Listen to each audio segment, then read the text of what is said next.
Capítulo 3. La locura del mar. Si el cielo decidiese algún día acordarme un insigne favor, borraría totalmente de mi memoria el descubrimiento que hice, por simple casualidad, al echar una ojeada a una hoja de periódico que recubría un estante. Era un viejo número del Boletín de Sídney del 18 de abril de 1925. Con el cual no hubiese podido dar en mi vida cotidiana. Había pasado inadvertido hasta para la agencia de recortes que había estado coleccionando ávidamente durante esa época materiales para mi tío. Había ya casi abandonado mis investigaciones cerca de lo que el profesor llamaba el culto de Cthulhu y me encontraba de visita en casa de un docto amigo de Paterson, Nueva Jersey, conservador del museo local y mineralogista de renombre. Examinando un día los ejemplares de reserva, amontonados en desorden en los estantes de una de las salas del fondo del museo, mi mirada se detuvo en la rara ilustración de uno de los periódicos extendido bajo las piedras. Era el Boletín de Sídney que he mencionado. Mi amigo tenía corresponsales en todos los países extranjeros imaginables. La imagen era una fotografía en sepia de una odiosa estatuita de piedra casi igual a la que Legras había encontrado en el pantano. Despojé vivamente a la hoja de su precioso contenido, leí el artículo con cuidado y lamenté su brevedad. Lo que sugería, sin embargo, era de suma importancia para mi ya vacilante búsqueda. Arranqué cuidadosamente la noticia con el propósito de ponerme enseguida en acción. He aquí el contenido. Misterioso barco a la deriva rescatado en alta mar. El vigilante arribó remolcando a un yate neozelandés armado. Un muerto y un sobreviviente a bordo. Relatan combates furiosos y muertes en alta mar. Marinero rescatado se niega a dar detalles de la misteriosa experiencia. Ídolo extraño hallado en su poder. Se iniciará una investigación. El carguero vigilante de la compañía Morrison, procedente de Valparaíso, arribó esta mañana a su puesto de amarre en la bahía de Darling remolcando al yate Alert de Dunedin N.2 con serias averías, pero dotado aún de un poderoso armamento. El yate fue avistado el 12 de abril a los 34°21' de latitud sur, y a los 152°17' longitud oeste, con un muerto y un sobreviviente a bordo. El vigilante dejó Valparaíso el 25 de marzo, y el 2 de abril fue alejado considerablemente de su curso, en dirección sur, por excepcionales tormentas y enormes olas. El 12 de abril avistó el buque a la deriva. En apariencia había sido abandonado, pero luego descubrió que llevaba un sobreviviente en estado de delirio, y un hombre muerto por lo menos desde hacía una semana. El sobreviviente apretaba entre sus manos una piedra horrible de origen desconocido, de unos 30 centímetros de alto,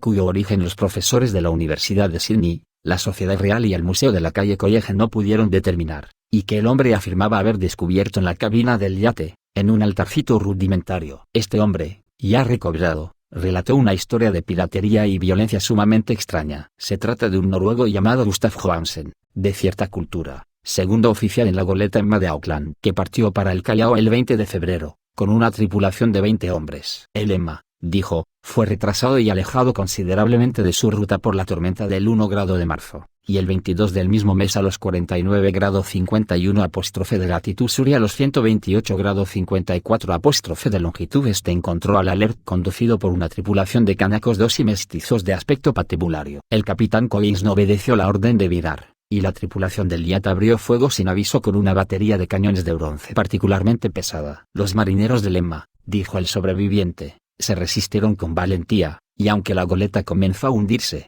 pues varios proyectiles habían alcanzado la línea de flotación, lograron acercarse al enemigo y lo abordaron poniéndose a luchar en cubierta. Como los tripulantes del yate combatían de un modo torpe y cruel, tuvieron que matarlos a todos. 3 de los hombres del Emma, incluso el capitán Collins y el primer oficial Grey, murieron. Y los 8 restantes, bajo el mando del segundo oficial, Johansen, se pusieron a navegar en la dirección seguida originalmente por el yate, a fin de descubrir por qué motivo se les había ordenado cambiar de rumbo. Al día siguiente desembarcaron en una islita que no figuraba en ningún mapa. 6 de los hombres murieron ahí, aunque Johansen se mostró particularmente reticente a este respecto y dijo que habían caído en una grieta entre las rocas. Más tarde, parece, Johansen y sus compañeros volvieron al yate y trataron de hacerlo navegar, pero fueron vencidos por la tormenta del 2 de abril. Desde ese día hasta el 12 de abril, fecha en que fue recogido por el vigilante, Johansen no recuerda nada, ni siquiera cuando murió su compañero William Briden. La muerte no se debió aparentemente a otra causa que a privaciones. Cables procedentes de Dunedin informan que el Alert era muy conocido como barco de carga y tenía muy mala reputación. Pertenecía a un curioso grupo de mestizos cuyas frecuentes incursiones nocturnas a los bosques atraían no poca curiosidad. Luego de la tormenta y los temblores de tierra del 1 grado de marzo se había hecho apresuradamente a la vela. Nuestro corresponsal en Auckland afirma que el Emma y sus tripulantes gozaban de una excelente reputación y que Johansen es un hombre digno de toda confianza. El almirantazgo va a iniciar una investigación sobre este asunto, durante la cual se tratará de convencer a Johansen para que hable más libremente. Esto era todo, además de la diabólica imagen. Pero qué pensamientos despertó en mi mente. Estas nuevas y preciosas noticias acerca del culto de Cthulhu probaban que éste tenía fieles seguidores tanto en el mar como en la tierra. ¿Qué motivo había impulsado a la híbrida tripulación a ordenar el regreso del Emma mientras navegaban con su ídolo? ¿Qué isla desconocida era aquella en que habían muerto 6 de los tripulantes, acerca de la cual el contramaestre Johansen se mostraba tan reticente? ¿Qué resultado había tenido la investigación del almirantazgo y qué se sabía del odioso culto en Dunedin? Y lo más extraordinario, qué profunda y natural relación de hechos era esta que daba una significación maligna e innegable a los sucesos tan cuidadosamente anotados por mi tío. El 1 grado de marzo. El 28 de febrero, de acuerdo con el uso horario internacional, se habían producido una tormenta y un terremoto. El Alert y su mal encarada tripulación habían dejado rápidamente Dunedin como obedeciendo un imperioso llamado, y en el otro extremo de la tierra poetas y artistas habían comenzado a soñar con una ciclópea ciudad submarina mientras un joven escultor modelaba, en sueños, la forma del terrible Cthulhu. El 23 de marzo la tripulación del Emma desembarcaba en una isla desconocida, perdiendo ahí 6 hombres. Y en esa misma fecha los sueños de algunas personas alcanzaron su mayor intensidad y se oscurecieron con el terror de un monstruo maligno y gigantesco, mientras un arquitecto se volvía loco y un escultor caía presa del delirio. ¿Y qué pensar de esa tormenta del 2 de abril, fecha en que cesaron todos los sueños de la ciudad sumergida, y Wilcox salió indemne de aquella fiebre extraña? ¿Qué pensar igualmente de aquellas alusiones del viejo Castro a los antiguos venidos de las estrellas y a su reino próximo, y a su culto, y a su gobierno de los sueños? Estaba balanceándome en el borde de un abismo de horrores cósmicos, insoportables para un ser humano. En todo caso no afectaron sino a la mente, pues el 2 de abril puso término de algún modo a la monstruosa amenaza que había sitiado el alma de los hombres. Aquella tarde, luego de haber pasado el día enviando telegramas y haciendo urgentes preparativos, me despedí de mi huésped y tomé un tren para San Francisco. En menos de un mes llegué a Dunedin, donde, sin embargo, descubrí que se sabía muy poco de los extraños miembros del culto que habían vivido en las posadas marineras. El vagabundeo en los muelles era asunto demasiado común, y no valía la pena mencionarlo. Pero algo oí a propósito de una expedición terrestre realizada por estos mestizos durante la cual se escuchó el débil golpear de unos tambores y se vio un fuego rojo en las colinas lejanas. En Auckland me enteré de que Johansen había vuelto a Sydney, donde acababa de sometérsele a un inútil interrogatorio, con el pelo totalmente cano, y que luego de vender su casita de la calle West había regresado con su mujer a su viejo hogar, en Oslo. De su aventura no dijo a sus amigos más de lo que ya sabían los oficiales del almirantazgo, y todo lo que pudieron hacer fue darme su nueva dirección. Volví entonces a Sydney y hablé sin éxito con gente de mar y miembros de la corte. Vi el Alert en Circular Quay, en la bahía de Sydney, pero nada me reveló su casco. La imagen en cuclillas, de cabeza de pulpo, cuerpo de dragón, alas escamosas y pedestal con jeroglíficos, se conservaba en el Museo de Hyde Park. La examiné con cuidado y descubrí que estaba exquisitamente labrada, y tenía el mismo profundo misterio, terrible antigüedad y sobrenatural rareza de material que el ejemplar más pequeño de Legrase. Para los geólogos, me dijo el conservador del museo, la estatua era un enigma monstruoso, y juraban que no había en el mundo una roca parecida. Recordé, estremeciéndome, lo que había dicho el viejo Castro a Legrase a propósito de los primeros grandes antiguos. Vinieron de las estrellas y trajeron consigo sus imágenes. Profundamente perturbado resolví visitar al oficial Johansen en Oslo. Llegué a Londres, me reembarqué enseguida para la capital de Noruega,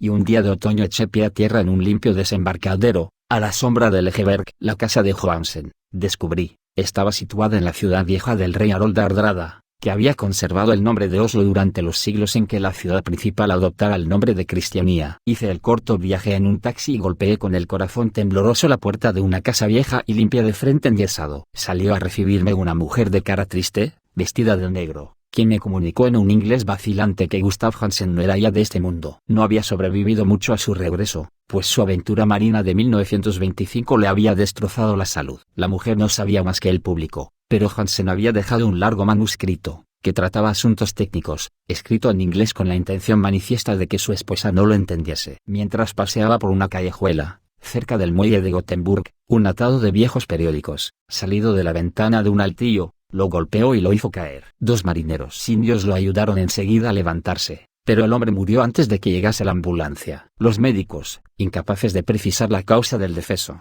lo habían atribuido a un malestar del corazón y a un debilitamiento general. Sentí entonces que un oscuro terror, que no me abandonaría hasta que a mí también me fuese acordado el eterno reposo, accidentalmente o por otro motivo, me traspasaba los huesos. Habiendo persuadido a la viuda de que mi conocimiento de esos asuntos técnicos me autorizaba a poseer el manuscrito, me llevé el documento y comencé a leerlo en el barco que me conducía a Londres. Era un relato simple, desordenado. Un diario de mar redactado de memoria en que se intentaba recoger día a día aquel último y terrible viaje. No lo transcribiré literalmente a causa de sus oscuridades y redundancias, pero mi resumen bastará para explicar por qué el rumor de las aguas contra los costados del buque se me hizo tan intolerable que tuve que taponarme los oídos. Johansen, gracias a Dios, no lo sabía todo, aunque vio la ciudad y el monstruo.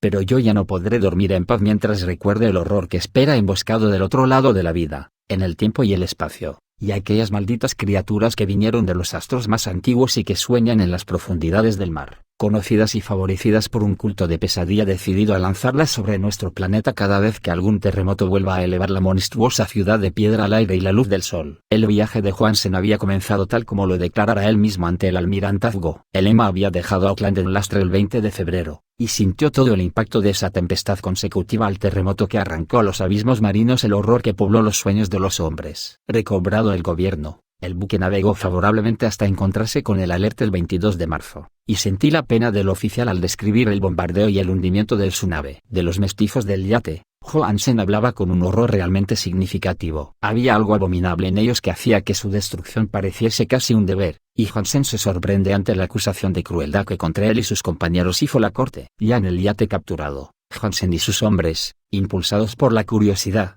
prosiguen viaje hasta avistar una alta columna de piedra que emerge del océano, y a los 49,9' de latitud este, y 126,43' de longitud sur, se encuentran ante una costa barrosa, y una albañilería ciclópea cubierta de algas que no puede ser sino la sustancia tangible del terror supremo del universo, la ciudad muerta de Lie, construida hace millones de años, antes de los comienzos de nuestra historia, por las enormes y espantosas criaturas que descendieron desde unos astros desconocidos. Allí yacen el gran Cthulhu y sus compañeros, ocultos en unas bóvedas verdes y húmedas desde donde envían, luego de incalculables ciclos, pensamientos que aterrorizan a los hombres sensibles y reclaman imperiosamente a los fieles del culto que inician el peregrinaje de la liberación y la restauración. El oficial Johansen ignoraba todo esto, pero Dios sabe bien que había visto bastante. Creo que emergió de las aguas solo la cima de la ciudadela, coronada por un enorme monolito, donde yace el gran Cthulhu. Cuando imagino el tamaño de todo lo que puede esconder el fondo del océano, siento deseos de morir sin esperar ya más. Johansen y sus hombres se sintieron aterrados ante la majestad cósmica de esta húmeda Babilonia habitada por demonios, y debieron sospechar, instintivamente, que no pertenecía ni a este ni a ningún otro planeta similar. En todas las líneas de la estremecida descripción de Johansen se advierte el mismo pavor.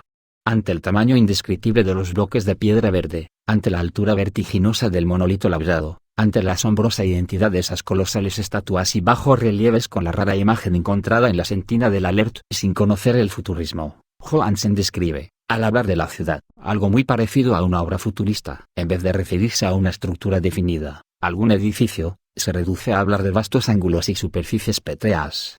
Superficies demasiado grandes para ser de este mundo, y cubiertas por jeroglíficos e imágenes horribles. Menciono estos ángulos pues me recuerdan los sueños que me relató Wilcox. El joven escultor afirmó que la geometría de la ciudad de sus sueños era normal, no euclidiana, y que sugería esferas y dimensiones distintas de las nuestras. Ahora un marino ilustrado tenía ante la terrible realidad la misma impresión. Johansen y sus hombres desembarcaron en la playa de esta monstruosa acrópolis y se treparon, resbalando, por los titánicos y musgosos escalones que ningún ser humano hubiera podido edificar. El sol mismo parecía deformado cuando se lo miraba a través de las miasmas polarizadas que emanaban de esta perversión submarina.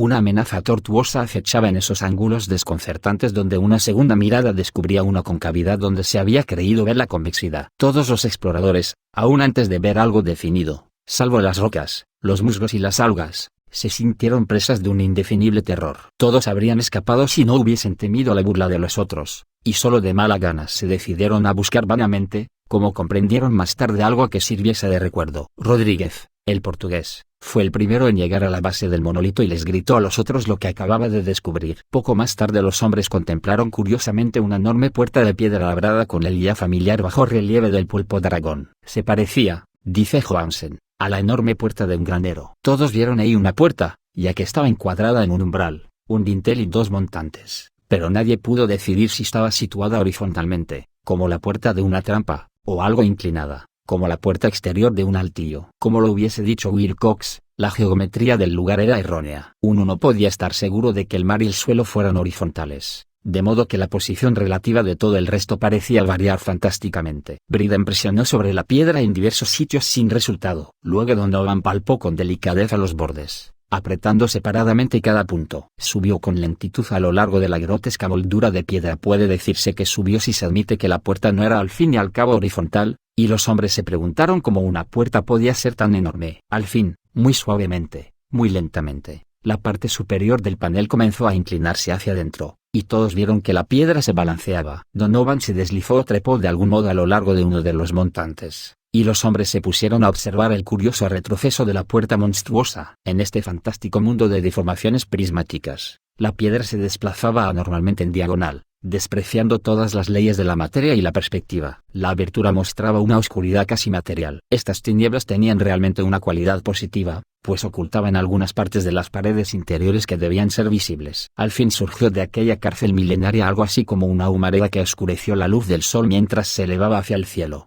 empequeñecido y arrugado, con la ayuda de sus alas membranosas. El olor que salía de aquellos abismos recién abiertos era insoportable, y Hawkins, que tenía el oído fino, creyó oír allá abajo un sonido chapoteante e inmundo. Todos escucharon, y todos escuchaban aun cuando el monstruo se hizo visible, babeando y apretando su inmensidad verde y gelatinosa a través de la tenebrosa abertura hasta elevarse pesadamente en el aire corrompido de aquella ciudad de pesadilla. La letra del pobre Hansen es apenas inteligible en esta parte. De los 6 hombres que nunca llegaron al barco, cree que 2 murieron simplemente de miedo en aquel instante maldito. El monstruo está más allá de toda posible descripción. No hay lenguaje aplicable a ese abismo de horror inmemorial, a esa pavorosa contradicción de todas las leyes de la materia, la fuerza y el orden cósmicos. Una montaña que caminaba. Dios. Puede extrañar que en el otro lado de la tierra enloqueciese un gran arquitecto, y que en aquel telepático instante la fiebre devorara al pobre Wilcox. El monstruo de los ídolos, el verde y viscoso demonio venido de otros astros, había despertado para reclamar sus derechos. Las estrellas eran otra vez favorables, y lo que un viejo culto no había podido lograr por su voluntad, un puñado de inocentes marineros lo hacía por accidente. Luego de millones y millones de años el gran Cthulhu era libre otra vez. 3 hombres fueron barridos por aquellas patas membranosas antes que nadie tuviese tiempo de volverse. Que descansen en paz, si hay algún descanso en el universo. Eran Donovan, Guerrera y Armstrong. Parker resbaló mientras los otros 3 sobrevivientes se precipitaban frenéticamente en un escenario infinito de rocas verdosas. Johansen jura que fue absorbido hacia arriba por un ángulo que no debía estar ahí.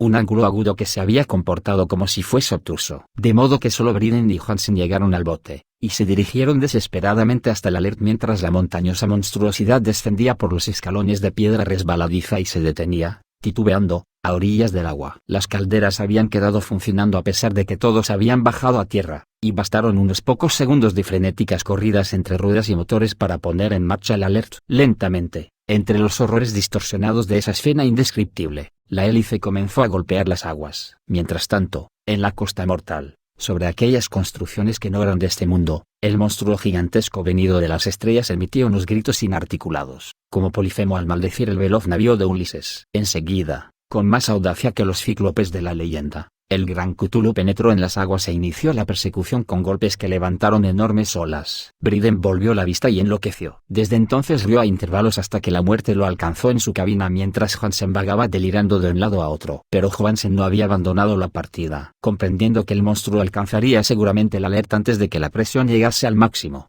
resolvió intentar algo desesperado, y, acelerando los motores, subió rápidamente a la cubierta e hizo girar el timón. En la superficie de las aguas hubo un remolino espumoso, y mientras crecía la presión del vapor, el valiente noruego dirigió el navío contra aquella montaña gelatinosa que se alzaba sobre las sucias espumas como la popa de un galeón demoníaco. La horrible cabeza de pulpo, envuelta en tentáculos, llegaba casi hasta la punta del Baupress 3. Pero Hansen no retrocedió. Hubo un estallido como el de un globo que se desinfla, un líquido inmundo como el que surge de un hendido pez luna, una hediondez que el cronista no se atrevió a describir. Durante un instante una nube verde, acre y enceguecedora, envolvió al buque, y un hervor maligno quedó a popa, donde Dios del cielo la esparcida plasticidad de aquella entidad celeste estaba recombinándose y recobrando su forma primitiva, mientras el Alert se alejaba más y más, y ganaba velocidad. Eso fue todo. Desde ese momento Hansen se contentó con meditar sombríamente sobre el ídolo de la cabina y preparar unas pocas comidas para él y su enloquecido compañero, que reía a carcajadas. No trató de dirigir el navío. Después de aquel incidente quedaba un gran vacío en su alma. Luego sobrevino la tormenta del 2 de abril, que terminó de nublar su conciencia. Recordaba confusamente infinitos abismos líquidos de espectrales paredes giratorias, vertiginosos desplazamientos por mundos huidizos en la cola de un cometa y saltos convulsivos de las profundidades del mar hasta la luna y luego otra vez hasta el mar, todo envuelto en el coro de carcajadas de las antiguas divinidades y de los verdes demonios del Tártaro, de alas de murciélago. Luego de esas pesadillas vino el rescate, el Vigilant, el tribunal del almirantazgo, las calles de Dunedin y el largo viaje de retorno a la casa natal, junto a Legeberg. Nada podía contar. Pasaría por loco. Lo escribiría todo antes de morir, pero su mujer no debería sospechar nada. La muerte sería para él beneficiosa solo si borraba los recuerdos. Tal era el documento que leí. Lo he guardado en el caja de lata junto con el bajo relieve de arcilla y los papeles del profesor Ángel. Incluiré este relato, esta prueba de mi propia cordura donde se ha unido lo que espero que nunca volverá a unirse. He contemplado todo lo que en el universo pueda haber de horroroso, y aún los cielos de la primavera y las flores del verano me parecerán desde ahora impregnados de veneno. Pero no creo que viva mucho. Como desaparecieron mi tío y el pobre Johansen, así desapareceré yo. Conozco demasiado y el culto todavía existe. Cthulhu existe también, supongo, en ese refugio de piedra que le sirve de abrigo desde que el sol era joven. Su ciudad maldita se ha hundido otra vez, pues el Vigilant navegó por aquel lugar después de la tormenta de abril.